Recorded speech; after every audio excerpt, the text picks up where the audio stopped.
وہ مدینہ کہ جس میں امام حسین کو رسول اپنے کاندھوں پہ بٹھاتے تھے، وہ مدینہ کہ جس پر امام حسین اگر ذرا سا گرتے تھے تو رسول خدا خطبہ چھوڑ دیتے تھے، وہ مدینہ کہ جس میں رسول خدا سجدے میں اور امام حسین آ کر سجدے پر بیٹھ جاتے تھے تو وہی آتی تھی ذکر کو طلانی کر دو۔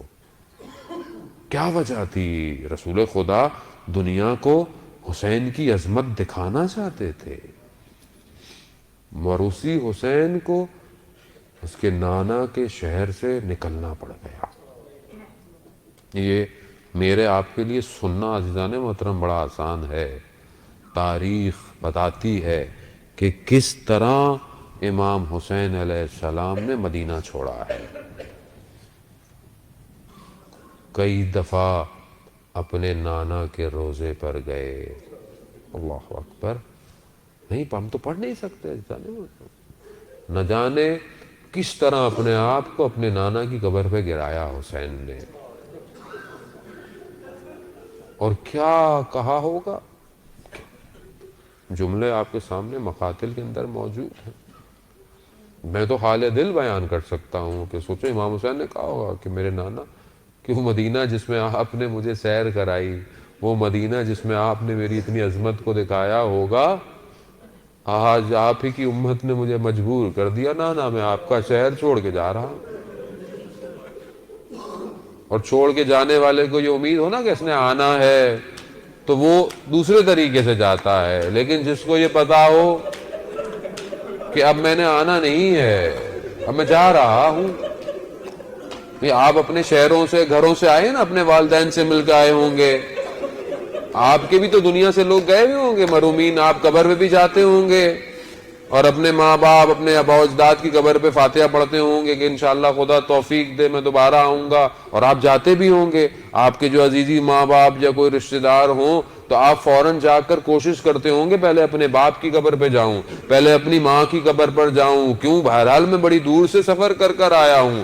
عزیزان محترم، آپ کو تو امید ہے، مگر میرے حسین کو یہ امید نہیں، قطعی یقین تھا کہ میں نے اب واپس نہیں آنا۔ تبھی تو روایتوں میں ہے کہ کئی دفعہ جانا ہوا اور اتنا گریہ کیا کہ غش کھا کر گر گئے۔ اللہ اکبر، اللہ اکبر، کس طرح میرے مولا اپنے نانا سے جدا۔ اور آپ خود تصور کریں ان قدموں کا چلنا، اس روزے سے چل کر واپس آنا گھر تک، تو شاید ہو سکتا ہے امام کے ذہن میں وہ سب رنگ اور سب بچپن کی تصویریں آنا شروع ہو گئی ہوں گی کہ یہ وہ وقت تھا، یہ وہی مدینہ تھا کہ جس میں جو ہے ہم گھر کے اندر موجود تھے اور دروازے کو جلایا گیا۔ اللہ اکبر، ارے کس طرح کیا کیا یاد آتا ہوگا حسین کو، کتنی اس گلیوں سے محبت ہوگی حسین کو، نہ جانے جب کوچہ بنی ہاشم سے گزرے ہوں گے تو کیا سوچا ہوگا۔ میری تو ہمت نہیں سادات ہونے کی وجہ سے کہ میں اپنی ماں کی مظلومیت کو پڑھوں۔ ارے کوئی اپنی ماں کی مظلومیت بھی بیان کر سکتا ہے۔ میں امام زمانہ سے معافی مانگوں گا، مولا میرے اندر طاقت نہیں وہ بنی ہاشم کے واقعے بیان کروں۔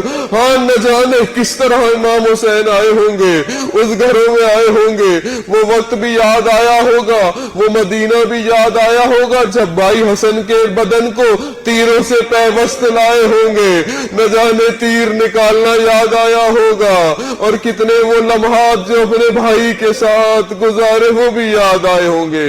اجرکم اللہ عزیزان محترم، رو لیجئے، 28 رجب ابتدا ہے کربلا کی، اب آپ کا رونا شروع ہو گیا۔ میں اور آپ تو آج رو کر چپ ہو جائیں گے، ارے یہ اہل بیت آباد سے اپنے گھروں سے جو گئے ہیں، نہ جانے کس طرح چہرے دوبارہ نظر نہیں آئے مدینہ کو۔ آج مدینہ جس علی اکبر کو دیکھ رہا ہے، اب وہ علی اکبر نہیں آئے گا۔ آج مدینہ جس عباس کو دیکھ رہا ہے، اب عباس نہیں آئے گا۔ اب قاسم نہیں آئے گا، اب جو گیا عزیزان محترم اب خون آلودہ کرتے آئیں گے مدینہ میں۔ مدینہ والوں اب برداشت کر لو، یہ جانا آسان نہیں تھا اہل بیت کا، یہ بڑا سخت تھا۔ عزیزان محترم میں مفصل نہیں پڑھ سکتا، میں تیزی سے منازلوں کو طے کرتا ہوں۔ نہ جانے امام حسین آئے ہوں گے کیا کیا کہا ہوگا، کس کس کو سمجھایا ہوگا، کس کس کو چھوڑ کر جا رہے ہوں گے، چھوڑنے والوں کو کتنا غم ہوگا، جانے والوں کو کتنی بے چینی ہوگی۔ کس طرح کاروان تیار ہوا، کاروان تیار ہوا، عماریاں لگی، اب ایک کو سوار کرایا جا رہا ہے، ایک ایک سوار ہو رہا ہے۔ میرا سلام ہو اس ثانی زہرا پر کہ جس کو عماری پر سوار کرنے کے لیے ایک طرف عباس ہے، ایک طرف علی اکبر ہے۔ نہ جانے کس طرح اپنی پھوپھی کو چڑھایا ہوگا، شان سے سوار کیا ہوگا، کس شان و شوکت سے میری بیبیاں محمل میں بیٹھی ہوں گی، کتنا پردے کا انتظام ہوگا، شب کی تاریکی ہوگی کہ کوئی دیکھ نہ لے ان سازانیوں کو، کوئی اس اہل بیت کی خواتین کو دیکھ نہ لے۔ نہ جانے کس شوق سے ارے چھوٹے چھوٹے بچے کاروان میں سوار ہوئے ہوں گے کہ نہ جانے ہم کہاں جا رہے ہیں۔ کتنی خوشی ہوگی بعض کو کہ ہم شاید کہیں اور جا رہے ہیں، شاید کوئی اور اچھی جگہ ہوگی۔ مدینے والے تو جفا کر رہے ہیں، مدینے والے تو ظلم کر رہے ہیں۔ یقیناً بابا حسین کو جنہوں نے خط لکھے ہیں انہوں نے ہمارا بڑا اچھا انتظام کیا ہوگا، وہاں ہمارا بڑا خیال رکھا جائے گا، وہاں ہمیں پانی بھی ملے گا، وہاں ہمیں کھانا بھی ملے گا۔ آزاداروں یہ تو بچے تھے نا، ان بچوں کو کیا پتا، ارے ان بچوں کو تو عاشورہ کے بعد پتا چلا، ارے ہمیں کس نے بلایا تھا اور کیوں بلایا، ارے لٹ گیا کاروان۔ ارے اب وہ جو شان و شوکت کی سواریاں، ایک 28 رجب کو کاروان کا چڑھنا اور 11 محرم کو کاروان کا چڑھنا، اب کوئی کھڑا ہوا نہیں ہے کہ جو میری بیوی کو سوار کر دے۔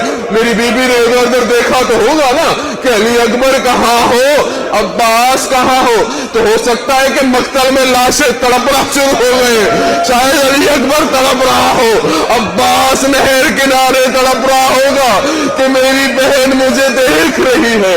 نہ جانے کس طرح میری بیوی ان سواریوں پر سوار ہوئی اور کس طرح گزارا گیا، مگر جیسے ہی یہ لشکر مقتل سے گزرا تو اب کیا دیکھا، میری بیوی نے اپنے آپ کو اس سواری سے نیچے گرا دیا۔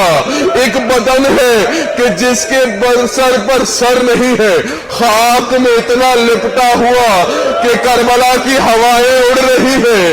ارے ایسا بدن تھا کہ وہ چھوٹی سی بچی جو اپنے باپ کے سینے پہ سوتی تھی وہ اپنی پھوپھی سے کہتی ہے، پھوپھی یہ کس کا بدن ہے، ارے یہ حاضر حسین، ارے یہی تو حسین ہے۔